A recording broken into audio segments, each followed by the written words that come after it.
there is something we need to believe in. There is something we need to learn for ourselves. You see where I am? It's a very good farmer, very intelligent farmer. He has invested money in the breed. They have invested money in the structures. They have invested money in the local breeds. Do you see these goats where they are holding? This is a goat. The manager was complaining that this animal was bred when it was still young. But checking it, I think my things are too evident. I told you how to check for an age. Do you see those permanent teeth? These pairs? This is a permanent teeth. These two. And these are milk teeth. This implication tells you that this goat you see is 1 year old. But look at the goat which is 1 year old. Good enough, it seems that where it was bred very well. Sorry, it was fed very well, and it came on maturity, and it was bred earlier. You know, locals are always bred at around 2 years or 2.5. So this was bred when it was 8 months. So it produced when it was 1 year. But it did not manage to hold the baby till when it is ready to be produced. So it got a miscarriage. What could be the issue? One was the size of the mother, because there is a certain size that we can accept to breed animals. So this baby, this girl could not hold the weight of the baby. That's why it had the miscarriage. Itself, the nutritional values that it needs in the body to maintain herself and again maintain the baby, I think it didn't have it. The mechanism of the body, when it cannot hold the fetus, it cannot feed the fetus very well. Instead of losing the life of the host, it always ejects the fetus. So that's what happened. There is no disease that caused that, but to me, it was all about the size and the breed of the animal. That is okay. For your information, this farmer is trying to do what they call zero grazing. He does not allow these animals to go out. They are fed in one area, the way you can see. It is very good. And what he's doing is really very good and perfect, because we can access all the feeds.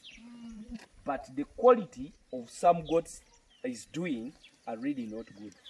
You're going to find that he's investing a lot of money for a longer time before he even gets the money in the wallet. Because when you look at this animal, some of them like that size, they will need more other 2 years to become a real goat. Of which those days, if you're doing zero grazing, they will be eating every day. You get? Remember, if you're producing your meal, you have to look at the kilos. What is the outturn of the kilo? What is the cost of that kilo? You get it? So we have to think about that. But here, I would advise my farmer to at least start improving, but at least eliminate more of the locals. If you're starting with the locals, at least start with the bigger ones, the older ones that are just going to start producing the babies, and you look at the babies. So the economical sense of the locals being fed on zero grazing, I think it cannot do very well. Secondly, I want you people to think about yourselves. Most of the people here, Middle East or where, they are coming here looking for the grass. To come, invest in the grass here, buy it from here, put it on the plane, and take it to their country. Mostly alpha. But what is the reason? And where are they taking it? Because whichever business you do, you're doing it such that you can get the money. So those people, if they are thinking of coming here, buying the grass from here, take it on the plane to their country, feed it on their animals, produce whatever they want to produce. Let it be milk, let it be meat. Where do you think they are going to benefit from? And where we who are staying here, what are we really getting? So that brings us something that in Uganda we are very rich because we can have all what it takes. We have the grass, we have the animals, we have the technical people that can really guide us through that line. For your information, I'm really so happy with some of my colleagues now. They have come up giving out information on how people can use the materials we have and we get more other money out of it. I will thank Gali Wangu, is one of the guys that have come out to really show you how we can make money out of it.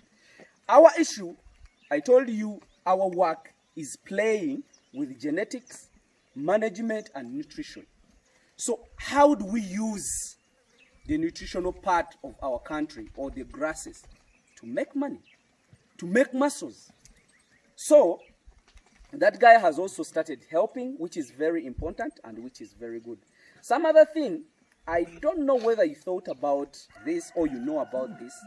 Goats during the dry spell, they look much better. And during the rainy season, they look very bad. This is the reason. Goats in their, or animals in their meals or in their ration, they need dry matter. Look at how much does an animal need as a dry matter. Then after that, know what your animals are getting as a dry matter. Because you know, when an animal takes fresh grass, most of the content of that grass is water. And you find that an animal has not utilized the content of that grass, the nutritional value of that grass.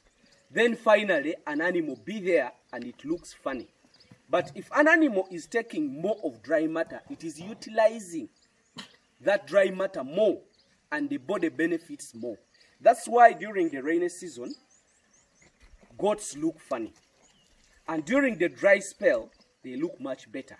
That is the reason. So, me, the research I'm doing, I'm trying to feed my animals on more of a dry matter.